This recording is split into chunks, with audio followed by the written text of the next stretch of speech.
Hello, guys. You are very welcome back to episode 7 of Chats with BTD.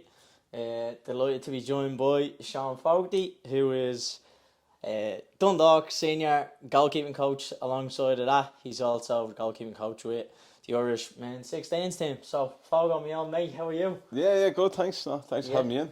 Good to see you. Good to see you. So look, basically the seventh guest that we've had on. Really appreciate you taking out your time to come speak to us. What we do with kind of all our guests, just to kick things off. I know we went to college together in Carlow, so I probably know a lot of the info that you're going to give us, but for the listeners and the viewers, we'll get them to know a little bit more about yourself as well. So, do you mind just giving me a little bit of background, how you got into football and maybe how you got to where you are today as well?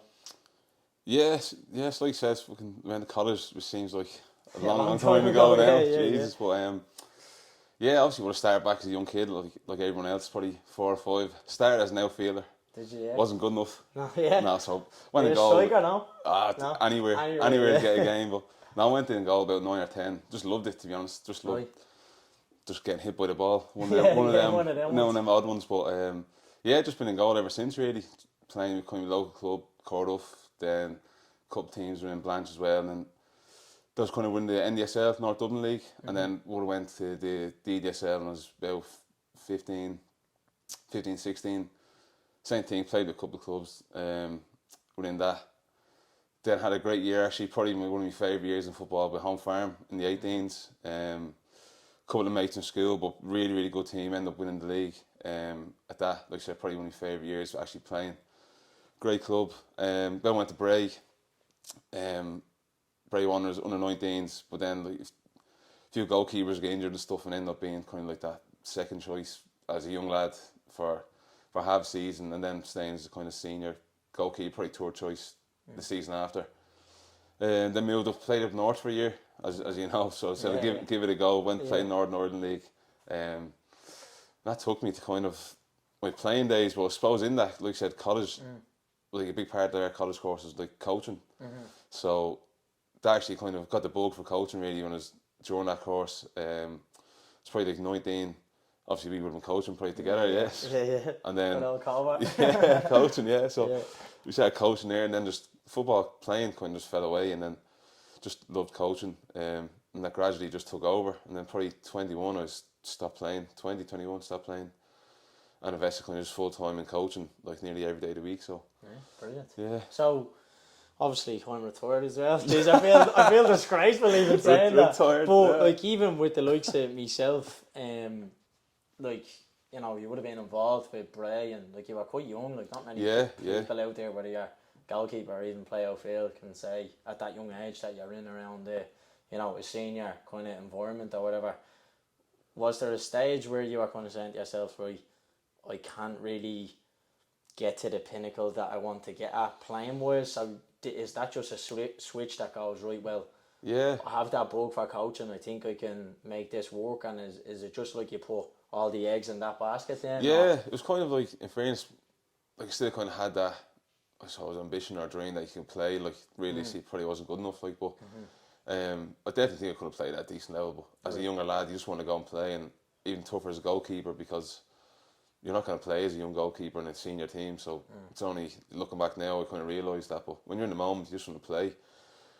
And it wasn't even more so just like a conscious decision to switch to coaching. I just kind of fell out of love really playing, like, cause I wasn't playing I wasn't playing the level I thought I could. Now looking back I knew I couldn't play it, but at the time, you know, I wasn't playing, and just literally gradually just took over coaching. I just really got enjoyment out of it and helping, and then just more days of coaching, and then couldn't make trainings, and then it just gradually fell away.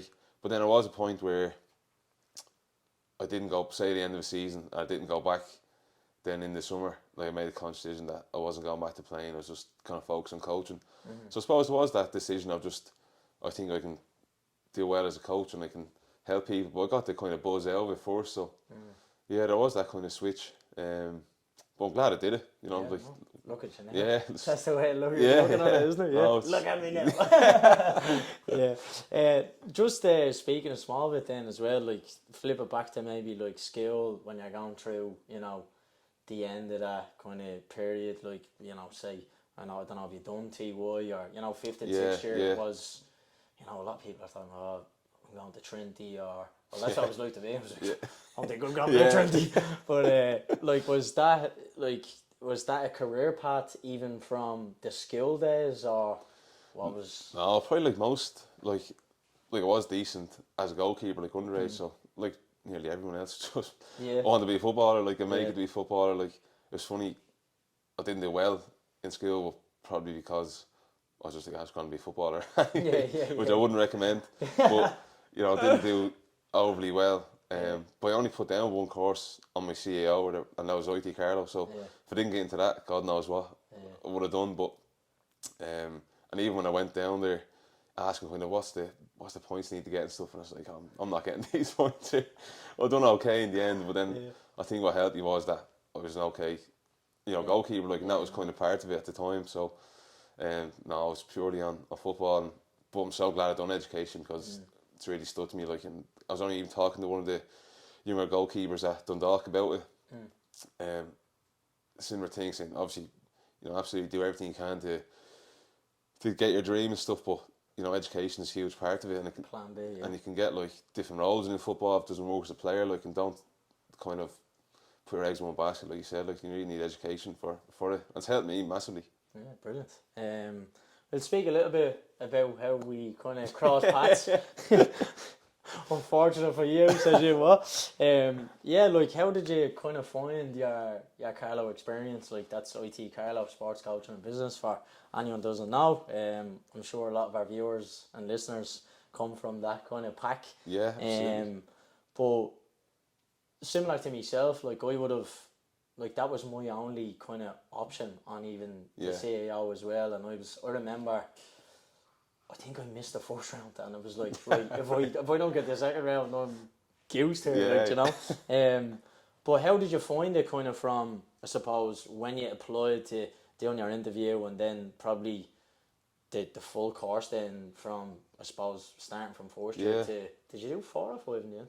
I done 4. 4, right. 4 in Carlow, Mad experience when you think back to it, like, so long ago as well, but looking back on it now, it was brilliant for me. Like, in the moment, listen, it was tough at times, you know.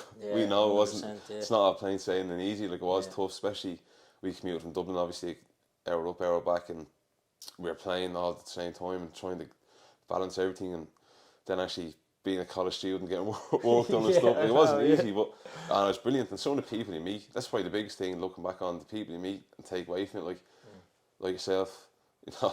It's gas to see even where you've got to now. I wouldn't have thought, like, and so many, like, that have gone on to do really well. But some of the mates you meet, which is probably the biggest standout, but actually the course itself was brilliant. Like I said, I didn't like make the decision to go into coaching. I don't think I would have done coaching licenses outside that if that didn't help me start, if that makes sense. Like, yeah, definitely. So that's obviously kind of put me on the career path I'm on. So then obviously balancing with that kind of business degree helps obviously yourself running like BTD. So, like, brilliant from my point of view. I obviously don't use it probably as that side of it as much as you would, but no, it was a great experience.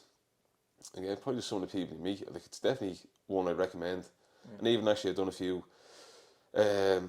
coaching sessions down there probably last 2 years ago at this point, with the goalkeepers and with Paul and Luke, and meeting them, being on the other side of it as well was funny, like, you know, not being a player. What was that experience? Yeah, it was crazy, to be honest. It was, especially just sitting around even a table with, say, Paul and Luke, and they see you probably 5 years later, like, compared to when you were, and then you see the players out training, like, geez, I remember, and that was me, and you just look back, it's funny, but no, it's brilliant, and it's a great course, and it's for young players. I highly recommend it, absolutely, because it's tough. Like, if you only a few people make it as a footballer and are set for life, so you need them skills for life outside of football, but you can balance football with it. So brilliant course, I found it great. What be yours? Yeah, no, like, I was just to touch on it as well. Like, I found probably that I didn't, you know, like, give it me all when I was down there. I touched on it even in the first episode,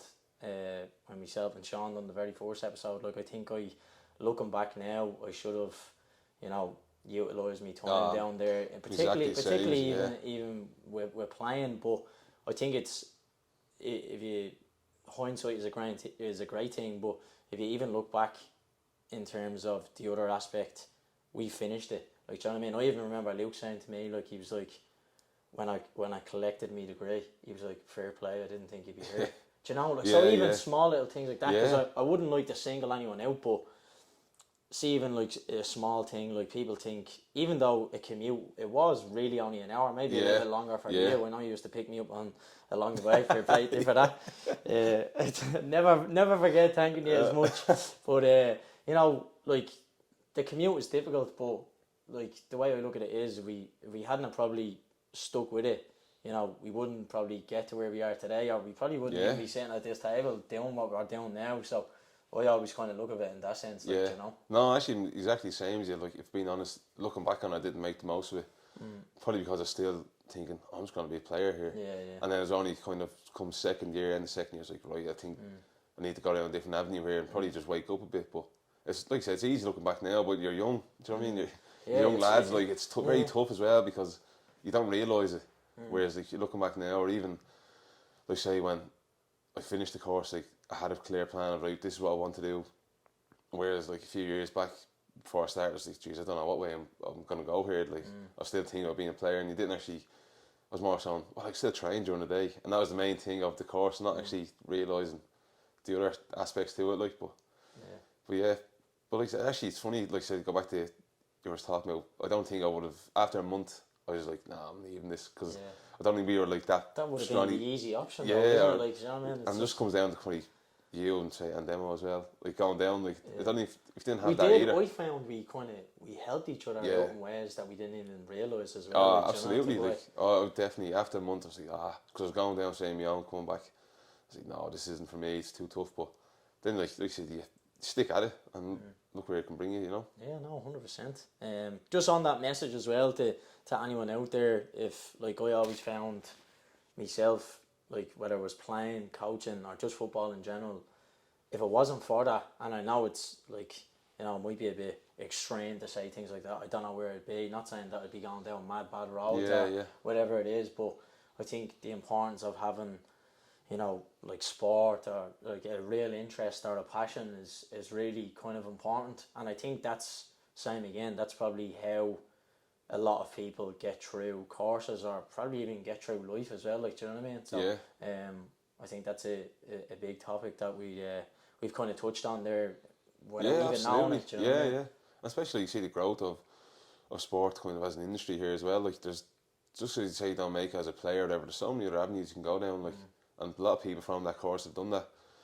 Like just think, even us, for example, there's so many you can think of that you probably don't want to name now, but, like, they have that passion. It doesn't make you fail if you're not a player. There's always other roads you can go down. Do you know what I mean?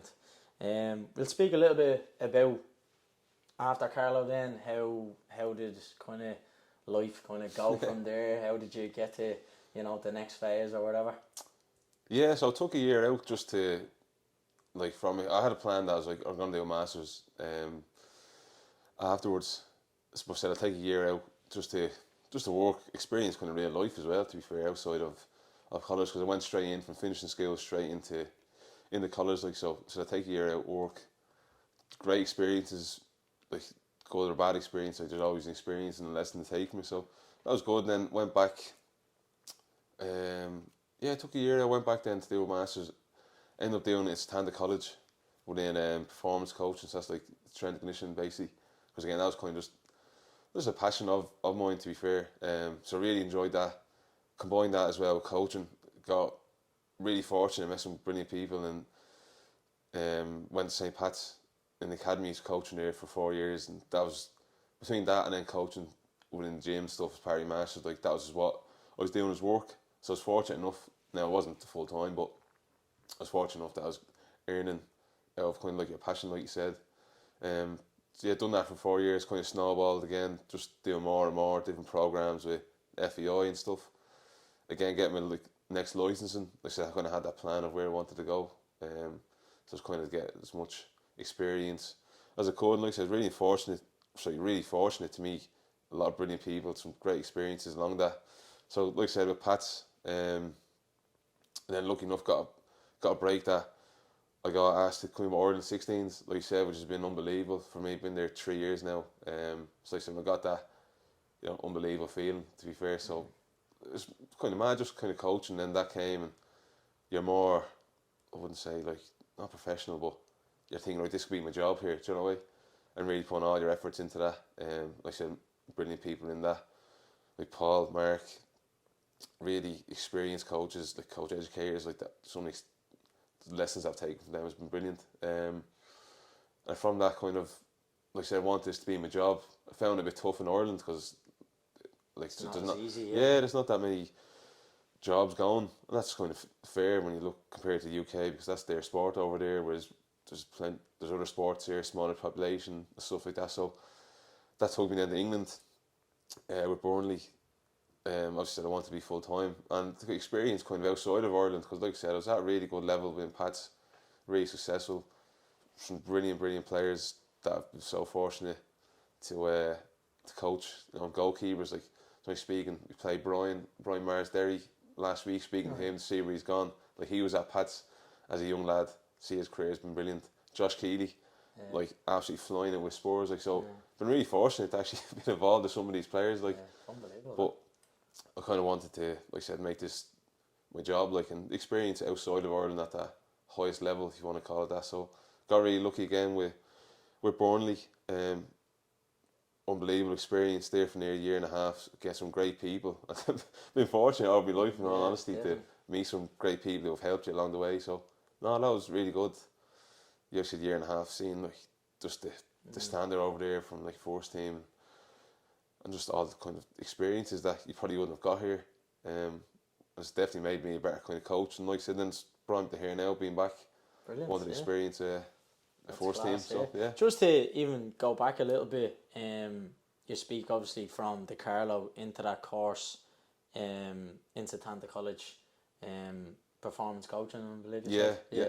So what is that, like, would you have needed a level 8 there to progress into that course? Yeah. And how did you apply, or how can you apply? Because I'm Yeah. sure there is going to be, listeners or viewers that will want to hear these kind of, stories to develop themselves. Like, do you know what I mean? Yeah, absolutely. So I needed level 8. That was my understanding anyway. So that's why I done the 4 years in Carlow, just to kind of have that I wanted to push on. I could push on like easy route. I ended up actually applying to IT Carlow to do my masters. I didn't get in, which was like. That was a sound for that.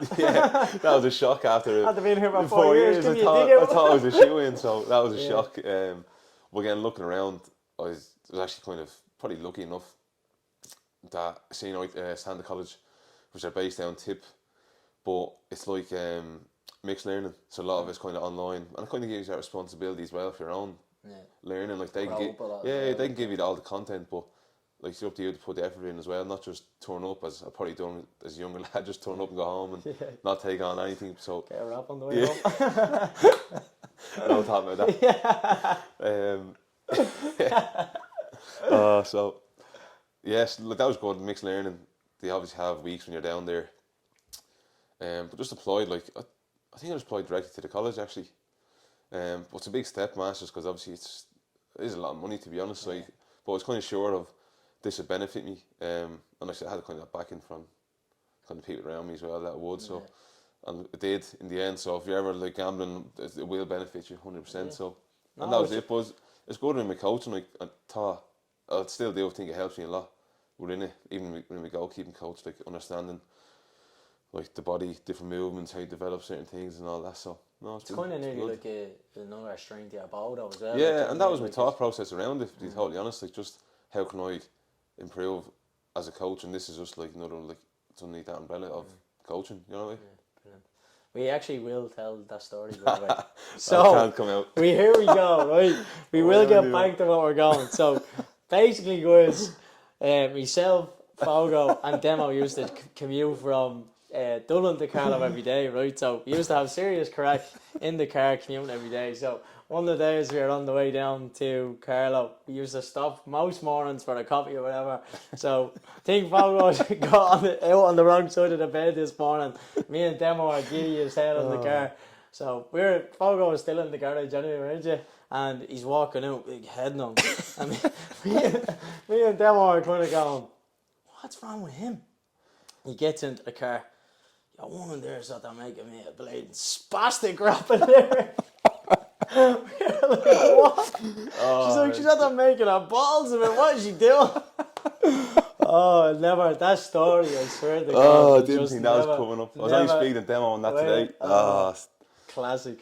I can understand. That's looking forward to that all morning.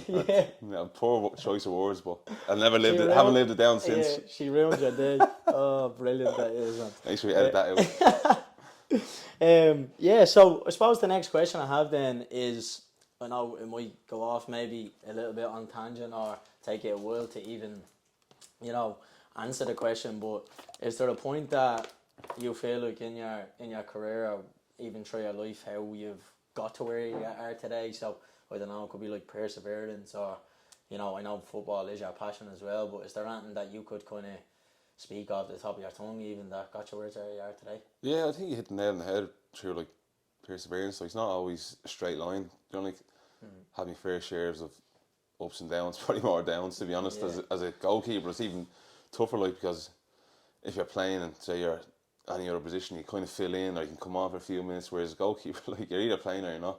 So like you have to either, like, there's two ways: you either like stick at it, like keep working hard, hope you get a break, or you just packing in like from there. But that was never actually kind of in me thinking ever, like, about just packing it in. Like I said, I had that kind of, even in Carlow, like I said, I was like, oh geez, don't this for me or not, but I was never actually going, no, like, I'm done here. I was thinking like, geez, this is a struggle. But then you actually have, like, it comes down to people around you as well. I don't want to go too deep and stuff, but like, fortunately, I had like really good family, good support around that, like that. Oh, hang on, this is like what you love doing. Even like I was thinking, there's not a lot of people that graduates you hear that say are working in football. At the time when we started, I know it's changed, but like, you hear a lot of graduates like, Jesus, like, is this actually worth it? Am I going to get anything out of it? But it's funny even like you said that now, and I know we, the way we were in college, we weren't probably, grade A students, you know what I mean? But like, when you think about it now, I know Demos probably, but there was a stage where three of us were working in full-time football. You know what I mean? And you probably had others. Now, I'm not trying to downgrade anyone, but, the reason why I'm probably mentioning it is because no one probably would have expected that. Probably year two.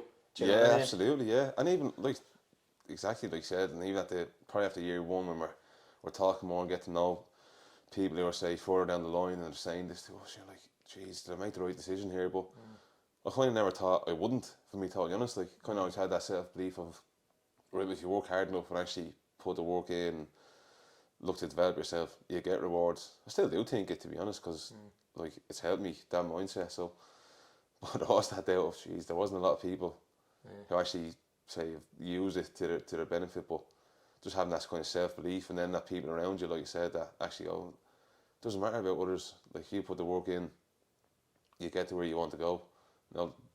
There's not like a straight line, like I said. It takes ups and downs to get there, but that's life. That's just experiences you can use for your own benefit.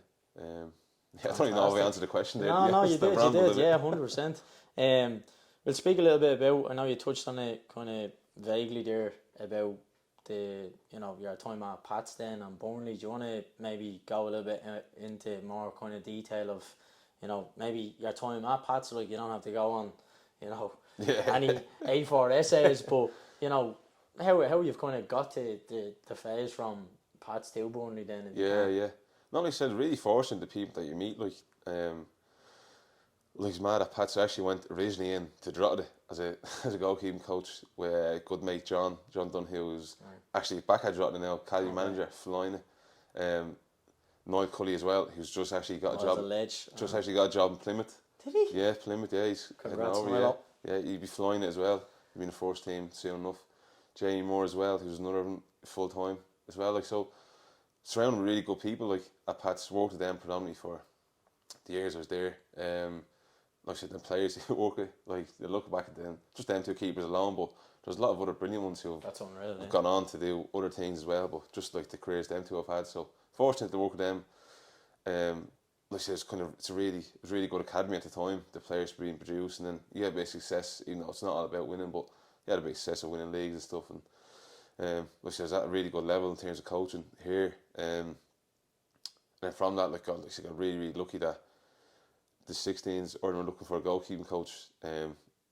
Went into the session, and like I said, from there kind of just snowballed really with them full time. Been there 3 years, and experiences alone from that have been unbelievable. Like going preparing for different tournaments, like traveling and being abroad, how do you do all that stuff, and preparing when you have a short window for games, different cultures, everything. So that's been unbelievable. I don't even like so fortunate. I love doing it, and like I said, like Paul, who's doing it years, pro licensed educator, like brilliant coach, the experience and learning you get from him.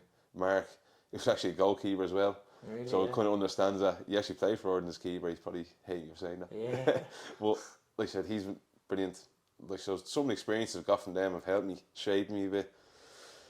And then from Burnley, just kind of just came up like any real job. Like just seeing it come up, and I was came in home when I applied for it. And not would I even hear back? You have that kind of self doubt, but like I said, that kind of mindset of self belief. Well, I applied for it, see what comes to it, and then applied.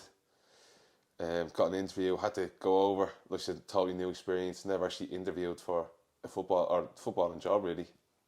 Never mind having to go over there, then like you're going, how do I get there? What do I do here? Like, be interviewed for that, and end up getting it the next day. So must have done alright. Got next day. Did you end up coming back, and did you actually stay? No, yeah. Just stayed over there. No, I came back. You have shorts and boxers in the bag. No, obviously came back, and then like then another thing of Jesus, moving away from home, never done that. They're like, is it right thing? Is not. So all that kind of little doubt, but like I said, I said I believe it will benefit me, and like it absolutely has. Like the experiences I've had, just being in that environment, a full time, huge club, just like we're flying in the championship when I got there. We're gonna get promoted to the Premier League. So that was like you always thought like this is going up. Like in a Premier League club, Jesus, you're kind of pinching yourself a little bit at times. Then like I said, the facilities, like you've been over, you've seen them, but that's what they have over there. So experiencing all that day in day out, like I said, being full time, like so many different coaches to learn off, bounce ideas off, and different things like sports science, education, sports psychology, having all these, like just even sitting around the table having a chat, learning like informal, like learning. So yeah, that was brilliant for me. And then actually really fortunate probably with the goalkeeping structure there. It's quite different than other clubs, to be honest. There's only 3 of us in the whole club. At times there's Jesus, a lot of work, but when you look at say other clubs like Liverpool, you have like 7, 8 coaches goalkeeping, but by only having a few of us, it made us who were in the club from first team, myself and Connor, made us so much more closer like in the development of all the keepers, and gave me a lot of experiences from, like I said, the foundation keepers right up to the first team keepers, being involved in that, and him just being open, the first team coach Yella, was brilliant. A different way of coaching I've ever seen, and it's just really just different experience. Like yeah, I'm going off on a tangent. No, it's just forgot to turn my phone on airplane mode there, fleeting thing, messages come through. So that's mental. I actually didn't know that. So 3 goalkeeping coaches within. So how like young are you coaching from then? Is that from 7s, 8s, like? Or? Yeah, 9s. Well, 9s were their foundation age. Okay, right. So it's cross like. Now they might have I think they've changed it now, and there was, in fairness, like coach that came in and out. Like there's the women's team as well. So the women's team goalkeeping coaches around. They tried to create that real kind of like unit. Do you know what I mean? Like goalkeepers, like because there's only a few of us, and so we had that. And then there's like a young lad who was working for the community who would come in as well. So, but 3 of us are only full time.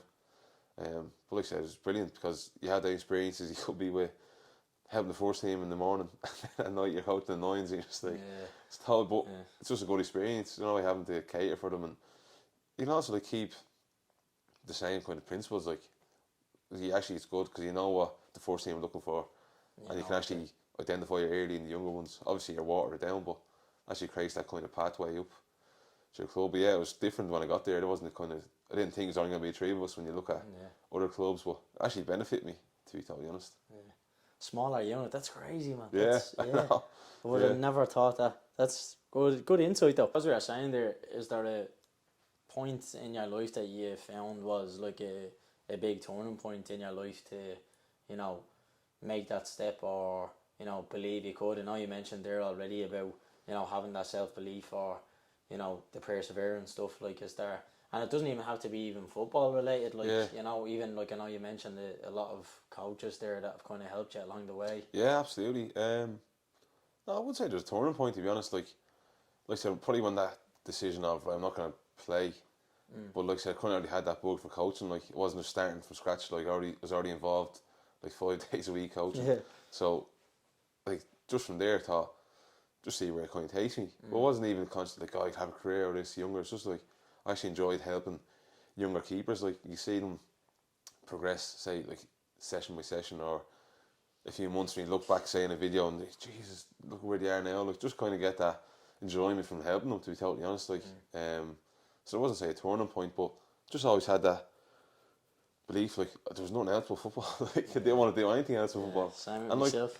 and that probably actually a year out of working, and I'd probably recommend it, to be honest, because you kind of know, like, it's either for me, this is what I'm doing, or it's totally not. And what I was doing absolutely wasn't. Like, sitting in an office just isn't not for me at all. No. I need to be Definitely outside. agree. Definitely agree. I need to be outside. Especially, I know we don't get great weather here, but there is a point when if the sun is beaming, you're doing that. There's nothing better. Like, no, let's be honest. Absolutely not. And even like speaking, your mates go down different roads, like, and say do trades and stuff, and they're like, I'm up at 6 a.m. every day, and like, Back in pits by the time you're 30. I was like, that's just not for me. And it's like, there's nothing about that as appealing. And I don't think if I didn't enjoy something, I don't think I could do it for long. Like, so it was only ever football or some sort of sports, but football was the only one because I enjoy it. Like I said, if I did enjoy it, I wouldn't last long. Yeah, class. Yeah, so I suppose for, there's probably a lot of our viewers that, are probably involved in the outside game. Do you mind even telling us, like, what is the role of a goalkeeping coach? I know that might vary from, different environments within, being involved with Ireland or Burnley or even Pats. Like, is it, you mentioned already about principles and stuff like that, but do you mind going into a little bit of detail, because I'm sure I don't know much about that criteria either. Yeah, like I said, it kind of varies. And it kind of varies on what role you're in, to be totally honest. Like role I'm in now with Dundalk, it's first team, so you're focused on kind of the here and now. Do you know what I mean? Like, performance, yeah, a bit development, but at that point they should be nearly, like, have everything kind of technically wise, absolutely. So you're focusing probably on, like, how the team wants to play, because obviously nowadays everyone's switched that, like, modern goalkeeper, but you see on telly, distribution and stuff. yeah, you see on telly, like, teams use their goalkeeper as that extra player in build up, so you need to be just nearly as good with your feet as the outfielders, but then also have to use your hands. Like, so it's actually, it's a really tough job, but so it's very much like aligned with the team. Like, and then if you go back to, say, Burnley, like, there's just purely be good with your feet, be good with your feet, be good with your feet. So every session was incorporated that, like, to that, but it's also related to the team. Like, so it could be like how the team wants to play. They have 3 in possession, they have 4, they have 2, like, whatever it is, they have 2 sixes or 1. Like, so you try and replicate that in your session, but then you have to replicate being a goalkeeper as well. Like, so how getting them elements in, but like, it's aligned. Like, you don't just go off and this is what I want to do today, or this is what we're doing, what are you doing over in a team session. Like, it's very much like together. Does that make sense? Yeah, no, 100%, definitely, yeah. But like I said, the roads vary. Like I said, here, like, focusing here and now, like, you're on week to week in terms of game to game, but like, you're thinking also long term as well of, like, this is the profile of goalkeeper you want to create, whether it's in the academy or recruitment. This is the goalkeeper you want, and then it's actually moulding them into that to best help the team. Whereas, say, if you're an academy goalkeeping coach, you're purely focusing on longer term. Like, we can, like, this is the profile of keeper we want, or how do we help them get to that point? So you're thinking, like, whatever age they are, could be 5 years down the line of, like, right, we can work on this now and help them develop certain characteristics now. Whereas, like I said, if it's first team, it's purely here and now. You have to be at the level. Well, if you're not at the level, you wouldn't be a professional goalkeeper anyway.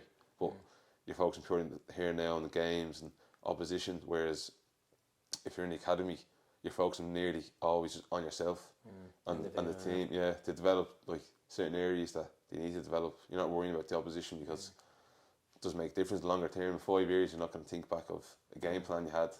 You're going to, like, think about just how coaches help that you touched on there.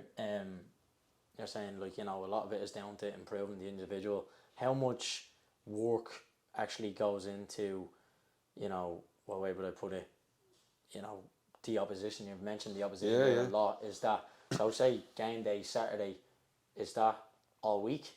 Like, is that prior to then? Obviously, I know you're going out to play what's in front of you on the weekend, but is there, like, do you see the same kind of like characteristics come in terms of, you know, what you're against on the weekend, if that makes sense? Like, Like, there's obviously that them kind of trends in the game, like that you see.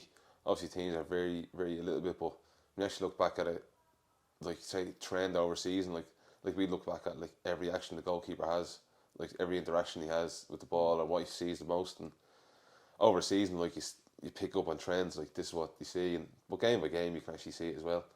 So like defending wise, like there's a lot of cutbacks, like so I'm saying, pullbacks in the end line into the box. Like, so how do you incorporate that into your training? Like I said, in possession is the biggest thing. Like that is the most frequent action they do. So like, right, are you training for that? Like, so you're focusing a lot on yourself, but then like you do have to get a balance of, especially if you're in a first team environment, the opposition, because that can be a little difference. Do you know what I mean? At that level, like what are certain things they do more often than not? Do you make certain runs? Like what are some of the key players? It's actually like people think goalkeeping, they might just be going the corner and bang balls. Yeah, but no, it's actually like that's so much work. Why I've actually asked you the question, because like I know myself that there's a lot more to it than probably expected, but you know, I think, you know, what you're doing now involved with obviously Dundalk men's team, and you know, being involved with the Irish setup as well. Like, you're not there just to kind of like add up the numbers. You're there to, you know, for that specific role. Like, do you know what I mean? So that's actually why I've asked you, because you know, I would like to, you know, be a little bit of a knowledgeable on it as well. Like, do you know what I mean? But speaking about the Ireland thing as well, how, like, I'd even class it as well, because just because you're not a player, but essentially it's a call up. Like, when you think about it, like, you know, like like people think, like, I think you have to take pride in that, because like it's a like you talk about the minority that make it, like, you know, pro, or they might even make it through even to play underage at Ireland. Like, how, like, do you have that sense of pride of being involved at Ireland? Because I'm sure, like, you know, I'd love to be anyway. Like, you know. No, absolutely. I wouldn't say it's a call up now, but like I do get that pride of. I'll give you a call. Don't worry. I'll take it. Sure. No, absolutely. Like, it's when you're wearing that, like, cheesy says, but you're wearing the tracksuit, like going around, and you tell people you're involved with Ireland. Like, then you actually been in the game and like seeing the flag up, seeing the players wear the kit, like walking out. Then you hear like the national anthem. Like, never had it as a player. Like, so it's unbelievable. Like, you know, it actually is, and it gives you, not that you wouldn't give your all anyway, but like you literally give absolutely everything you could. That's just my mindset to it anyway. Like, it's like it fills you up with pride. Yeah, absolutely. Like, I remember getting the call of like coming in even. It's no, it was a good feeling. Yeah, brilliant. No, that's what I said. Like, it's I think it's phenomenal, because they speak about the minority again, but you know, even things like it's that, I'd say, the, you know, hairs on the back stuff, like hearing the national anthem for the first time, because it's like, you know, probably comparing myself, like the only time I've ever done is probably in FIFA. Do you know what I mean? You know, so you think about it in that sense, like, you know, so it is class now. So hats off to you. Near coming to the end, Fogo. It's gone really well, I have to say. Suppose the last couple of questions. Why would you encourage someone like with similar interest to you? So I don't know, it could be a goalkeeper or someone that's kind of interested in that kind of area to go down a similar path to yourself. Yeah, like I said, kind of going back to, like, obviously everyone nearly always starts out as a player. Obviously there's some exceptions to that, but like, just because say you don't play to the level that you want to play at, doesn't mean like everyone loves football. Like, if you're involved in football, you love football. Like, so just because you don't make it as a player doesn't mean I'm done with football now. Like, there's plenty of other roads and avenues you can go down, like, to still be involved in it. Because like I said, everyone loves it, and you want to do a job you love. Like, at the end of the day, you don't only wake up in the morning and say, oh no, it's good to work. As a football, like, being involved in football, feel like work, no, it's not. Like, so from that point of view alone, but then also, like, you can have unbelievable experiences as well. Like, as a coach, like you just said, Ireland, like, the only time I've heard an anthem was like if I'm a fan in the crowd, like, then you're like, oh, I'm actually involved in this somehow. Like the influence I have is like very little, to be totally honest, but it's like you feel a part of it. You feel like, and that comes down to probably the people you're with as well. Like, they make everyone feel a part of it, and you think you're making a little difference. Like, so when you have that feeling as well, like, you know, as a player, but it's the next best thing for me. Do you know what I mean? Like, and he's still involved in football, like you said. Still kicking the ball about. Yeah. I calling that a job. It's not bad. So it's funny that you mentioned that you have a little influence, but I'm sure like if we were to, off camera, ring around to maybe, the likes of Brian or Josh or wherever, I'm sure they'd probably say different as well. Like, do you know what I mean? So it's probably just being nice. Do you know what I mean? But no, seriously, like, because at the end of the day, you're there for that role. Like, do you know what I mean? So, I'd probably fix you up on that one now. Last two questions. How do you think Irish football has developed to date? And then I suppose we'll touch on a little bit. How do you think it can improve going forward? Yeah, well, like obviously I'm not that old like myself, so I can't go back. I only go back as far as I can. But like I said earlier on the start, like when we went to first go to Carlow, like there's a lot of League of Ireland say players at the time in it, but like wouldn't have probably classed that as a job or whatever it is, and you wouldn't have heard a lot of people going into full-time football. Like the only full-time actually probably job you would have heard is the FAI, apart from playing. But even like as a player, like it wasn't seen as, there wasn't a lot of clubs probably full-time. Like if you look at just the crowds alone over the last few years have been unbelievable. Go back to the FAI Cup final, like sellout. Like whereas you go back, even President's Cup actually, 8,000, 9,000. Whereas the first one there was 1,000. So it's been unbelievable. Like it has been kind of just exploded. And I says kind of more.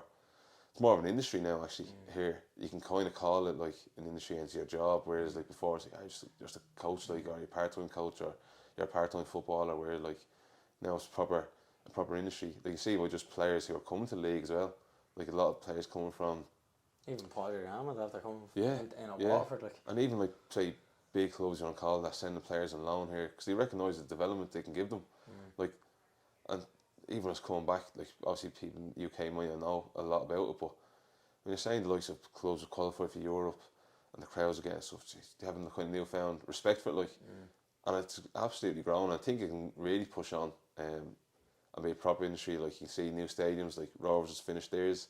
Obviously, Bo's only got the go ahead. Finn Harps are building a new one. Derry have only added, obviously, like, so it's huge scope to even get better. Like, but it has, in my opinion, like just exploded over the last few years. So just long may it continue. Like, 100%. Just to even go further on that, last guest Dylan Connolly, he was saying, like, he mentioned, facilities is massive. Like, like he was saying, like, you see a goal in the Premier League and it's packed out at Anfield or whatever, and it's a really good goal. Whereas I don't know, someone off Finn Harps could score up in Ballybuffet, and it's like, there's that element to it. So I think facilities, like, I think it's everything is going in the right direction from that pathway there from grassroots to the underage setup and stuff like that. So I think it's slowly getting there, but I think if I were to look back even 5-10 years, I think it's the work that people are doing in the background is starting to pay off. And it's paid off already. Like, and actually I probably forgot to mention, I know I was only speaking probably like general terms, but the likes of the League of Ireland underage for me has been unbelievable. I know it's a bit of a divisive issue, but like from my experience, it's brilliant. Like, great idea, because it just kind of standardises it all. Like, there's better standard facilities for them, for the kids, more contact time, probably higher qualified coaches as well. And like, if you can only see the kind of results it's had. Like, look at the performances from the underage teams. Like, year in, year out, they perform to really, really high level. Like, play against top teams, well, what people would consider top teams, like, and outperform them. And just look at the players who have gone abroad, whether it's the UK or now Europe, like, and having a big impact.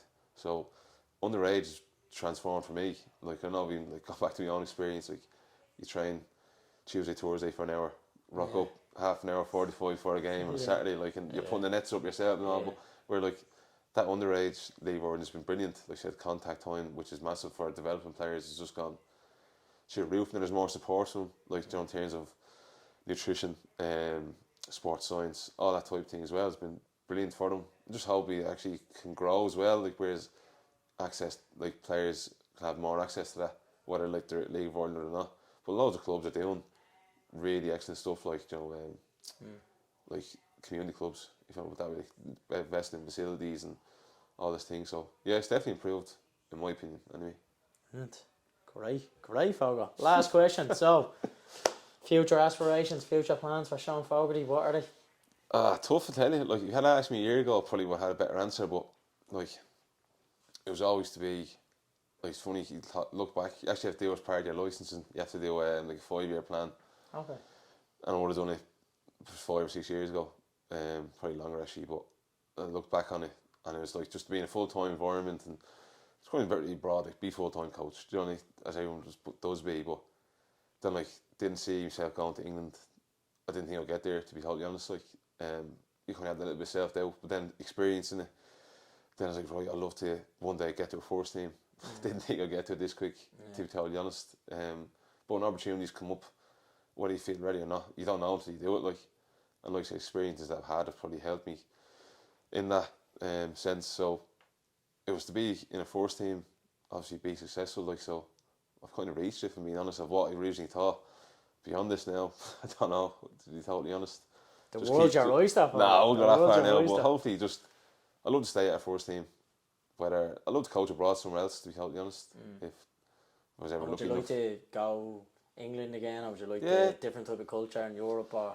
Yeah, I'd probably love to go to America. Right. Coach, but England as well, because I've experienced it. But listen, I might never get the opportunity. Might not be good enough, who knows? But that's kind of, it's like broad, like thoughts of where it could go. But I'm not focusing more than this season, being honest, because I didn't see myself coming back this early. Obviously, like, I was a bit of a homeboard, didn't realise it till I went, so I was wanting to kind of come back. And that's actually one thing. I know I'm going off in tangent, but for younger players, like, you need to think of that living away as well. Like, I'm old, I'm 26. Like, could be kids, well, the kids could be 16, 15 going away, like, and just need to kind of think about that aspect as well, because it is tough. I found it tough personally. I was a bit of a homeboard, didn't realise it, but I was always kind of wanting to come home, but didn't think I'd get the opportunity this quick, or at all, to be totally honest. So not really looking beyond this season, see how it goes. Fantastic. Look, that's a wrap. Really enjoyed that conversation. Great insight. GK Union. Get gloves next time. Yeah, that's it. Take a picture. But yeah, look, really enjoyed that photo. Quality stuff. Yeah, guys, look, episode 7, that's a wrap. Make sure you subscribe, and we will catch you on the next one.